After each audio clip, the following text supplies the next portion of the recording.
International. I looked back at her and I said, "What do you want?" And those are the last words I ever spoke to my mother. I went home a few hours after that, and I walked to the back door, and there was a note on the door, and it said, "Please don't come in. I shot myself, and I don't want you to see." Through tragic circumstances, Chris Capehart learned how to beat the odds and achieve a meaningful life. Next.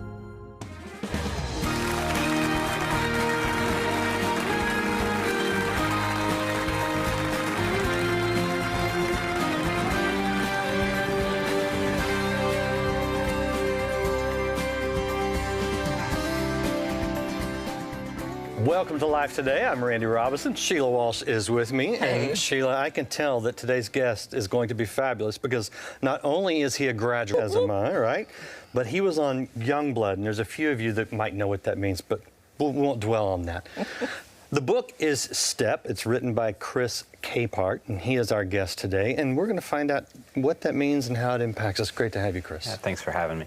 So you're both ORU dudes. What is that? Sounds kind of weird. It's kind of like a fraternity, but it's on a Christian campus where we don't actually have fraternities. But I still hang out with my guys from Youngblood to this day. You do too? My best friends, my business partner today, we were all Youngblood guys. It's a godly fraternity, Sheila. I like that, a godly fraternity. Yes. That's wonderful. So you have been you've been pursuing some big dreams in life. You've been mainly in business, yes? Yes, sir. I've actually with my business partner, Micah, we've been in business for quite a while now, and we have a technology company where we build software for brands and organizations all over the world. Yeah. Now, but this was probably not the path you saw yourself on. You started out, life was not kind to you early. I had some interesting scenarios, interesting situations, I guess you could say.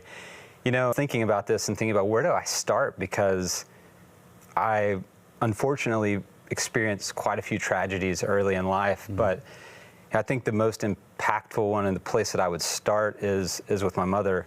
So I was living with my mom.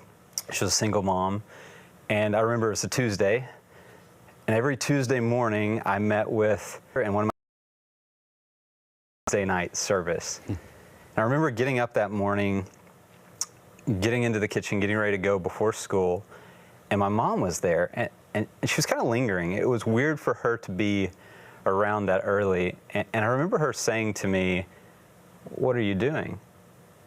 And I said the same thing I do every Tuesday morning. I was a teenager. Sure. And she kind of, you know, looking back on it, okay, well, I love you, and walked away. So I went, I did my Christian duties, being a good teenager, obviously not respectful to my mother in that instance. Went, had that meeting, and then I came back to our family business, and I was in my cubicle working on some things, and my mom, again, I felt her. She came in the cubicle and was just kind of hovering. And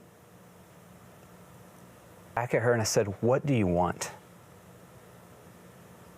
And those are the last words I ever spoke to my mother. I went home a few hours after that, and I walked to the back door, and there was a note on the door. I remember it had a heart cut out where she had hung it over, and it said, "Please don't come in. I shot myself, and I don't want you to see." And I mean, that just kicks off a lot of my story. And so I actually, to be honest, I was scared in that moment. I didn't want to see her. And I didn't. I made a phone call, and people showed up, police officers showed up, and all life. Where was your dad in all of this? So my father, to rewind a couple of years to answer that question, so my dad was a pastor. My mom and my dad started a church, and this when I was young. And one night, I found this out later, actually after my mom had committed suicide, but service, 3 men came into the service, and while my dad was on stage, they confronted him for having affairs with their wives. 3 men? 3 men. And so, needless to say, my parents tried to keep it together after that, but when I was around the age of 3, they ultimately divorced. And so, you know, my dad did love me. I never knew any of this. I knew my mom and my mom's family didn't like my dad too much. They didn't really enjoy being around him, but I didn't know why, because they never told me. And anyway, so I was pretty close to my dad early on, and then he had married a lady, and some things happened, and he had to leave the town. He had to leave when I was in, I believe, 9th or 10th grade. And it even had come to a point where in 10th or 11th grade, I sat down with my dad and I said, Dad, I can't have the same relationship with you that I've had before. I'm not going to be able to talk to you anymore if you're going to continue to manipulate me and my mom. And so my dad was not involved. He had moved out of state. He was in Texas. I was living in Arkansas at the time. And so to be completely honest, the funeral that week, my dad came in town. I didn't even want to see him. Didn't even want to see him. Had your mom struggled with some kind of mental illness before that? So she had. I didn't know it. Sure. So she was diagnosed with bipolar. And what I didn't know is that when I was in, I believe it was 2nd grade, she'd tried to commit suicide at that point too, through overdosing, taking pills. And she was in the hospital for a week, and at the time they just told me that she was sick and not feeling well. And so she'd been fighting this for a long time. My mother went to CFNI. She traveled on the worship team. She was a phenomenal woman, and I think she had a hard time getting over what had happened to her. I know she tried. We talked about it a lot, but she was never the same after that. And it's not to say that that was my dad's fault. Obviously, he did something he needed to be able to let go. But I really believe when we don't forgive and can't truly forgive, like the Bible says, it can affect us in a physical way. Absolutely. I'm interested in, because reading your book, Chris, which is so good, and you talk about your faith. How do you find that path when you have a father who's a pastor, who obviously made some serious mistakes, and then your mom, who clearly loved you? I mean, I read the part where you said she sold her dolls at a party.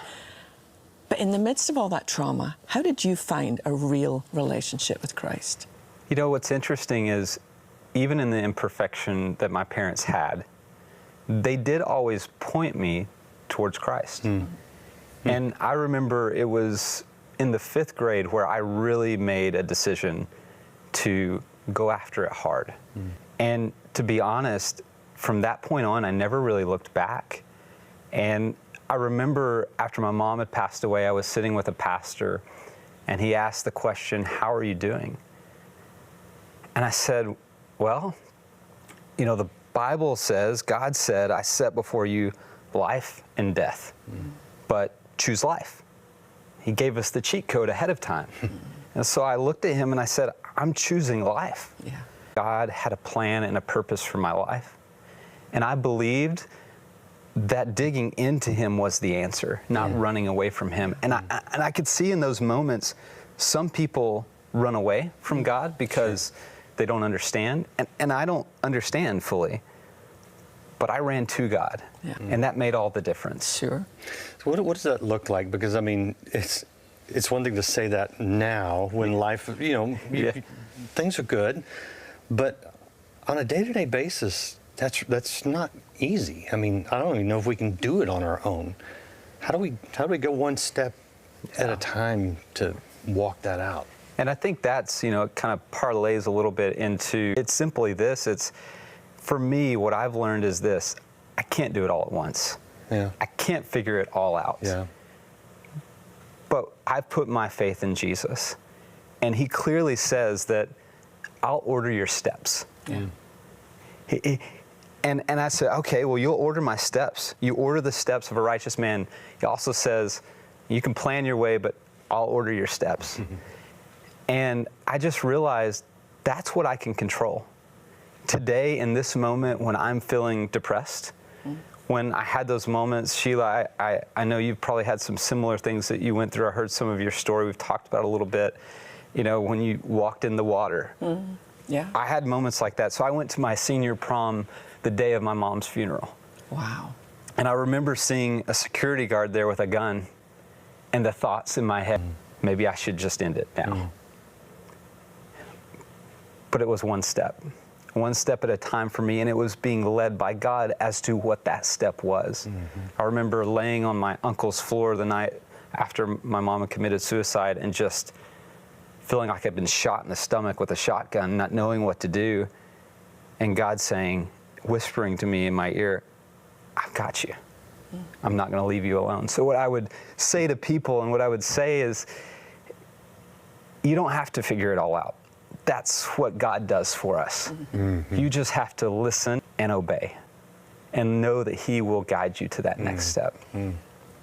So why did you write this book? I love the subtitle. I think it's Pursuing Your Dreams in the Midst of Everyday Life. A lot of people tend to, and even after the I wouldn't even know where to start. What do you say to someone about that? Yeah, I purposely said in the midst of everyday life, because there is no perfect scenario to go after the things that are in your heart. Yeah. And I love that. The reality is this: most people get so caught up on what I call in the book the proverbial mile, which is the distance between where you are today and where you want to be. The person you are today, the person you want to be.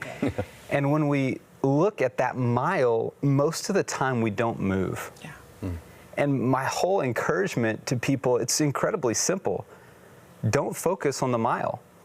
Don't focus on everything you can't achieve. Focus on the one thing you can today.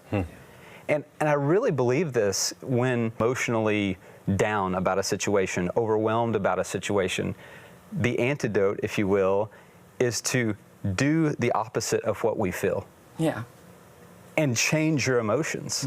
I really believe that. I really believe that. So coming back to that question, it's simple. You can't do it all today. You're going to do it often. But there is one thing you can do today. Do that thing. That one thing is going to give you motivation to keep going and to feel better about yourself, better about the progress that you're making, so that you can keep moving forward. Yeah, a lot of times when I'm not stepping, I'm just stopping. Yeah. What happens when we stop? That's great, because that's actually my favorite chapter in the book. And for those of you that haven't read the book, I say, what happens when you stop stepping and it's just a bunch of blank pages? Yeah. That's a little misleading, because when you stop, you actually are getting further away from the person you want to be or the things that you want to achieve, because you're losing time. Yeah. I think that relates to a lot of women, where they think, oh, I wish I could lose this amount of weight, or I wish I could start exercising, but the whole thought is so overwhelming. Yeah. You actually end up doing nothing, or in my case, going to Krispy Kreme and getting a donut. Yeah. So, I think it relates. There's a story I tell about just working out in general. But the idea is this, I had a friend who wanted to lose 100 pounds. It's way too big. And so we had this conversation. I said, well, could you eat a healthy meal today? He said, yeah, I think I could eat a healthy meal today. I said, okay, let's do that for 30 days and see what happens. That's it? Let's just do that for 30 days. Let's start creating the habit of doing the right, and then you look back and you see how far you've actually come. And that is the principle, that's the power. I think that's one of the things that, the enemy, Satan, tries to get us all confused about, is to think, I don't have time, everyday life. Yeah. I have kids, I have bills, I can't do this. Yeah. But you can be moving a step forward every day. So eat a healthy meal, walk 5 minutes, take 10 minutes of working out. Like, start somewhere and keep building from there. I think you're very much onto it, and it doesn't matter if it's the weight I need to lose, or it's wanting to be in the or to write a book. You just got to get some words on paper. To me, I think the stepping is saying, let's move in the right direction on a daily basis, and focus on the here and the now, and things will kind of start to take care of themselves. I think that's all we can do, or that's what we should do. And I loved how you put that, Randy. I on what we can do, and we do that.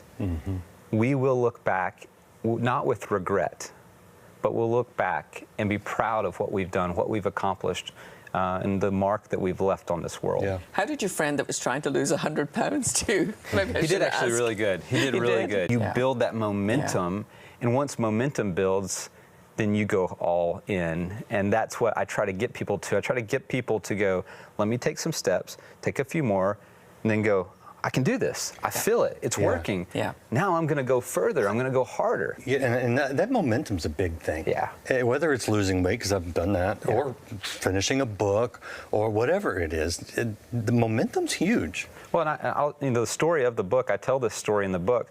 So while I was writing the book, I was also growing a technology company, traveling across the U.S., had our first child. I didn't have time. Yeah. So my step was 7 a.m. to 8 a.m., twice a week at a coffee shop or in a hotel room. That's what I had. And that's what I did. And all of a sudden, I look back 3 months later, and I've got 3 or 4 chapters. Yeah. I thought, okay, I'm going, I'm moving. Yeah. And then you know what? I was so excited, I took a week off. I was like, I want to write for a week. And I didn't even like writing at the time. So that momentum can really carry you, but you don't. And they finish it. What is your prayer? What's your hope for people when they finish reading? My prayer is that they take one step. Yeah. And that they believe a little more in themselves, that they believe a little more with the things that God has put in their heart from the time they were young.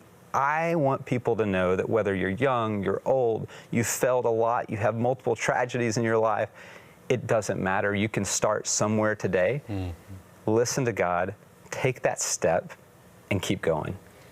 You know, that actually, Sheila, ties in perfectly with our outreach right now, because there's a huge, massive problem in the world today. And here at Life Outreach, we said we're gonna take a step. Yeah. And we're gonna ask our viewers to take a step. So we're gonna ask you to take a step today. Watch this, and we'll explain it. The love between a father and daughter is like no other.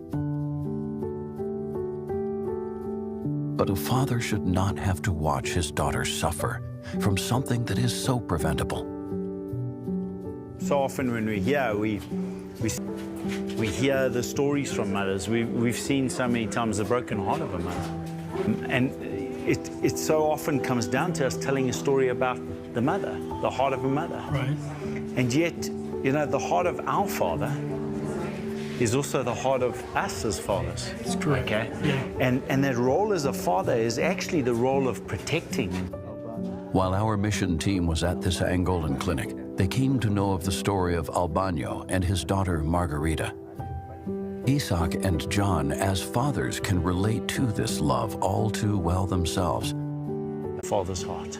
Right. This is a man like you and I. Exactly. A man who wants to protect his precious little child. But what is a father to do when the enemy attacking your daughter is malnutrition? The dad was telling us how he's traveled close to 100 kilometers to get here, 7 hours. And this is a father expressing that heart, standing up as a man.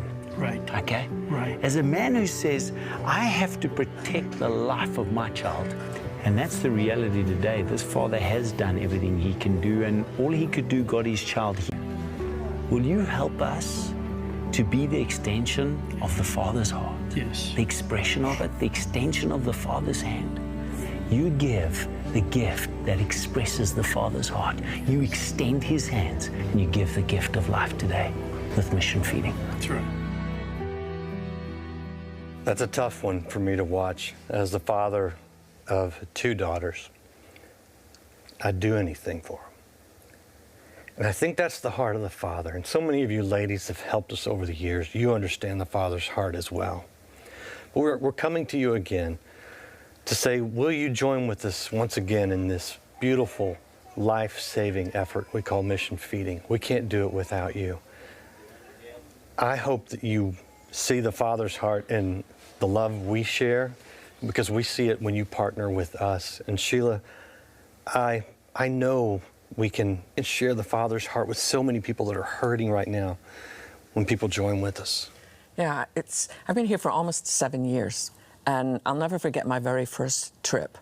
You know, you can read statistics and, you know, educate yourself as much as you can, but it's something else when you are just standing there in a malnutrition clinic with moms who, you know, I mean, I would, as Randy said, I would do anything for my son.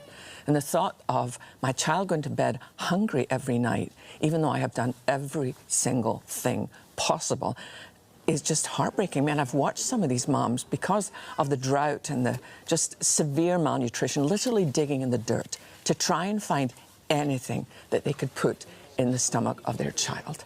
But the interesting thing for me was within just a few days, we had gone from being in the malnutrition clinic where some of these little ones didn't even have the energy to cry. I mean, you could tell by the state of their body that they were severely malnourished, but it was everything they could do just to take the next breath. And then to go to a village where we had already set up a mission feeding program and be able to sit there with those red bowls and be able to hand this food health, and they have to come to school to get the meal. So it's a way of trying to break that cycle of poverty. This is something that James and Betty have been, we've made it possible, we've broken it down in such a way that we can all enter at some level. Yeah, and you know, because of the years of experience, the people we have in place, the processes we have in place, the relationships that we have globally, we are able to do this at an incredibly economic level. Bottom line for you watching is that your gift of $30 today would help feed 3 children for 3 months. I mean, that's hard to fathom in today's inflationary economy, but it does. A gift of $50 will help feed 5 children for 3 whole months. Many of you can give $100. That would feed 10 children. And some of you, maybe some of you fathers out there, you can give $1,000 and feed 100 children for the next 3 months. Whatever you can reach that goal of feeding 350,000 children this year, this campaign. Will you go online or go to the phone and make the best gift you can? When you do, you will be sharing the Father's heart with people that desperately need to hear it and to feel it. I hope you'll do something. Give the best gift you can and do it now. Across the continent of Africa, children are suffering and facing severe malnutrition. Lack of rainfall and severe drought has led to one of the deadliest food crises in 40 years. With food reserves gone and many areas experiencing severe famine, we urgently need to replenish supplies to keep feeding the 350,000 children who are counting on us. Through Life's Mission Feeding Outreach, your gift of love can be an answer to prayer for a hurting and hungry child in their time of need. Call now with your life-saving gift of $30, $50, or $100 to help feed and care for 3, 5, or 10 children for the amount. We'll send you the Life Planner. Bound in soft-touch leather, this planner will help you in your daily walk with space for you to record your appointments, goals, inspirational notes, and prayers. With your gift of $100 or more, please request a scripture pen set, perfect companions to the Life Planner. These beautiful wooden pens are inscribed with scripture references to keep your heart focused on God's plans for you. Finally, with your gift of $1,000 or more to help feed and care for 100 children, bronze sculpture, Let the Children Come. This beautiful bronze is a reminder to care for children around the world in both word and deed. Please call, write, or make your gift online today. My prayer is that we haven't reached this child too late. My prayer is that the therapeutic food that we're bringing this child will save its life. But mothers who are so desperate for food that we can reach them before their children end up in malnutrition clinics, you can be an answer to that prayer. You can provide the resources today to enable our mission teams to bring that food to these villages, to bring food to mothers like Marta. So please, I'm asking you today to go to the phone or get online and give the very best gift that you can give. Give the gift of food. Give the gift of life. I pray you will take that step today and just do whatever you can, because it really, when together, we look back over the years, Sheila, and we go, wow, we've done so much, but there's obviously more to do. We just need everyone to do that little thing.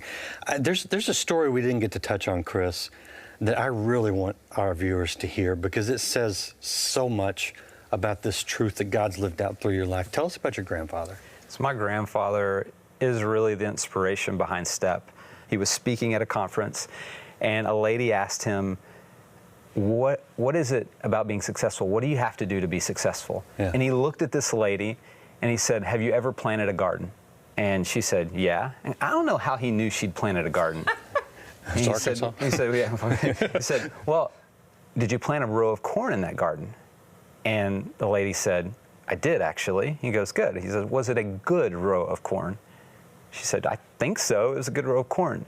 He said, then you know everything I know about being successful. Wow. You do it one row at a time. Wow. And that lesson to me is STEP. It is breaking down the big goals. My grandfather would say he wasn't an educated man. He wasn't a crazy complex thinker. He was a solve this by taking one step today. And I'll do what other people aren't willing to do by taking that step. And I know that your grandparents are safely home with Jesus now. I wanted you guys to know, do you know that they were supporters of this ministry? I'm sure they'd be very proud of seeing you sit here today. I did. I texted my aunt and my uncles and said, I really wish my grandparents would have been here to see this, but they're looking down. Awesome story. His book is available. You can get it wherever you get books. It's called Step by Chris Capehart, and we appreciate you being a part of the show. We'll see you again next time.